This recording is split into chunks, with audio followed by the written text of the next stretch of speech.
अस्सलाम वालेकुम रहमतुल्लाहि वबरकात। आज ब्रिज कोर्स का 12वां दिन उर्दू 7वीं जमात के उर्दू मज़मून की 12वीं शीट लेकर हम फिर हाजिर हैं। आइए इस शीट में देखते हैं पहला कॉलम, आओ मालूम करें। हम मानी अल्फाज ढूंढने वाला सरगर्मी आज आपके सामने दी गई है। उस्ताद, वालिदैन दर्ज झेल सरगर्मी से मुताल्लिक गुफ्तगू करें। ज़बान में अल्फाज ये अपना मानी रखता है। हम अल्फाज के मानी देखने के लिए लुगत का इस्तेमाल करते हैं। जैसे गौहर, उसका हम मानी लफ्ज़ है मोती। इसी तरह कोहसार, हम मानी या मानी एक ही बात हो गई। कोहसार के मानी पहाड़। आपको ऐसे कई अल्फाज ढूंढने हैं। आओ अहलियत पैदा करें। लुगत का इस्तेमाल करके अल्फाज के मानी लिखिए। देखिए यहाँ पहला लफ्ज़ लिखा है खुर्द। आपने ये लफ्ज़ सुना है खुर्दबीन बोलते वक्त। देखिए खुर्द, उसके क्या मायने हैं, आप लुगत का इस्तेमाल कीजिए, आपको उसके मायने ज़रूर मिलेंगे। कुलाह, कुलाह के क्या मायने हैं ये हम बता देते हैं। कुलाह मतलब टोपी, टोपी जो सर पर पहनते हैं, कुलाह मतलब टोपी।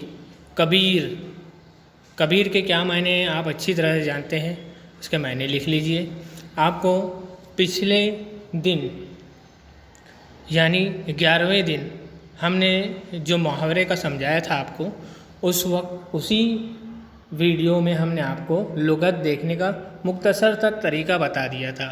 आप लुगत देखकर ख़ुद से आप ढूंढ सकते हैं। आओ मश्क करें। लुगत का इस्तेमाल करके अल्फाज के मायने लिखिए। देखिए दो ऐसे लफ्ज़ लिखे गए हैं जो बोलने में एक जैसे लगते हैं। जैसे अलम, और ये है आलम। अलम का मतलब क्या है, बहुत आसान है, बार बार इस्तेमाल होता है। आपने सुना है अलमनाक, इसी से बना है, इसी से बना है वो। यहाँ पर अलम की क्या मीनिंग है आप ढूंढिए। और अलम, अलम मतलब झंडा, इसके मीनिंग क्या है आप लुगत में ज़रूर देखिए। इसी तरह से गुल और गुल, ये दोनों एक जैसे अल्फाज इसीलिए दिए गए हैं कि आपको बोलने में, तलफ़ुज़ की अदायगी में, उसकी मीनिंग में और मौके महल के से इस्तेमाल करने में आसानी हो सके। मुक़द्दर और मुक़द्दर, सवाब और शवाब, सूती और सौती, ये ऐसे अल्फाज हैं जो बोलने में एक जैसे मालूम होते ज़रूर है, लेकिन इनके तलफ़ुज़ अलग हैं, इनके मीनिंग अलग हैं। आप ज़रूर इनको लुगत में से देखकर ढूंढिए और लिखिए। आओ तख़य्युलाती बने। आओ अपने उस्ताद या वालिदैन की मदद से दरसी किताब, अखबार और रिसालों के ज़रिए नए अल्फाज लिख कर उसके मायने लिखिए। आप ऐसे अल्फाज लिखिए जिससे आप ना मानूस है या जिसके मायने आपको पता नहीं है।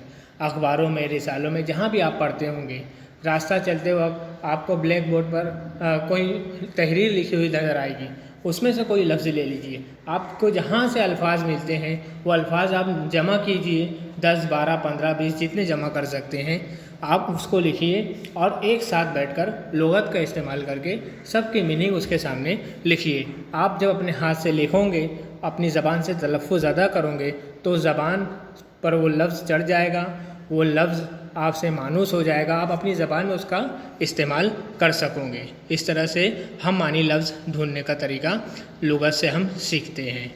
शुक्रिया, खुदा हाफिज़।